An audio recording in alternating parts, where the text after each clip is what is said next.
एक नए कोर्स की बात कही थी। 15 क्लासेस में प्रीलिम्स के लिए पूरी पॉलिटी को कैसे कवर करना है, और उसमें एक प्लान डिस्कस किया था मैंने कि 15 लेक्चर में लेक्चर 1, 2, 3, 4, 5 इस तरीके से 15 लेक्चर में कैसे कवर करेंगे उसको।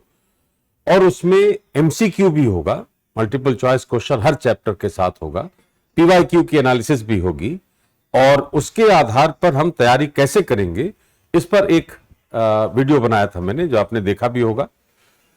जिन लोगों ने पॉलिटी पढ़ रखी है पहले से उनके लिए भी लाभकारी है, और जिन लोगों को पहली बार पढ़ने का मौका लग रहा है उनके लिए भी लाभकारी। इसका मतलब है कि उस कोर्स को मैंने इस तरीके से डिजाइन किया है कि उसमें कहीं कोई समस्या किसी को भी अगर होगी तो वो दिक्कत नहीं करेगा, और वो आप आसानी से उसको समझ सकते हैं।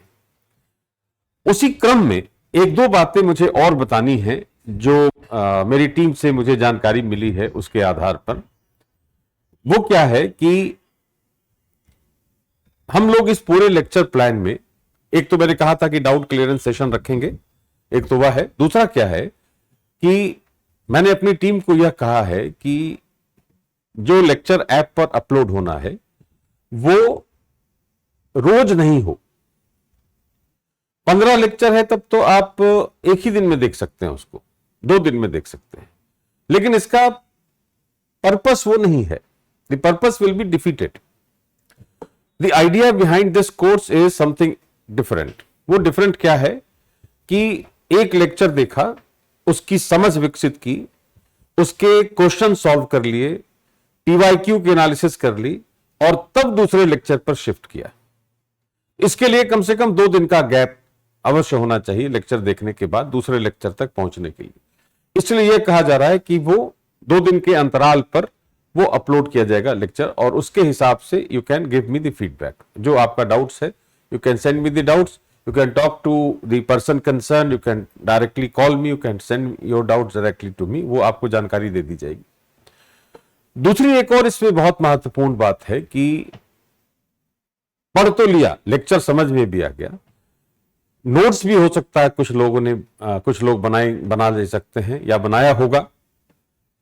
आपकी सुविधा के लिए उसमें किया क्या जा रहा है कि जो मैंने सिनॉप्सिस बनाई है आपकी क्लास के लिए, हैंड रिटन, जो मैंने अपने हाथ से बनाया वो सिनॉप्सिस को हर चैप्टर की हर लेक्चर में, जैसे पहले लेक्चर में हम पढ़ेंगे प्रियम्बल और उद्देशिका पढ़ेंगे, और इसके अलावा पार्ट 1 पढ़ेंगे अनुच्छेद 1 से 4। तो उसकी जो सिनॉप्सिस है वो सिनॉप्सिस आपको पीडीएफ के फॉर्म में अवेलेबल करा दूंगा मैं।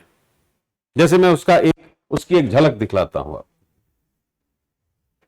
ये सिनॉप्सिस है। जैसे प्रेम्बल है, लिखा है इंपॉर्टेंट एस्पेक्ट्स क्या है, source, introduction, significance, features, legal value.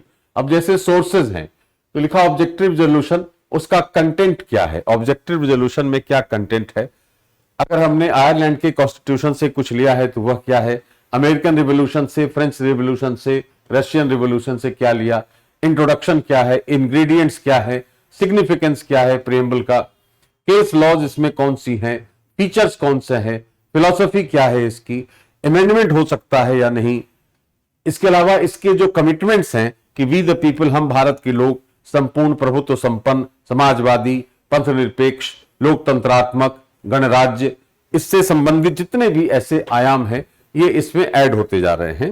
और उसी तरह न्याय, संप्रभुता, समानता, स्वतंत्रता, बंधुता, यहां तक है। इसके बाद है लीगल वैल्यू, कि हम इसको संविधान की व्याख्या के लिए यूज कर सकते हैं, लेकिन हम इससे शक्ति का स्रोत नहीं मान सकते। ठीक है, तो इस तरीके से एक सिनॉप्सिस का पूरा सेगमेंट वो पीडीएफ में मैं दिलवा दूंगा, जिसका लाभ यह मिलेगा कि लास्ट मोमेंट आप जब उसको रिवाइज करेंगे अपनी समझ के आधार पर, अपने नोट्स बनाने के आधार पर, तो 2 फायदे होंगे। नोट्स कैसे बनाया जाएगा प्रीलिम्स के लिए, इसका भी लाभ मिलेगा, और उसके अंदर कंटेंट भी मिलेगा।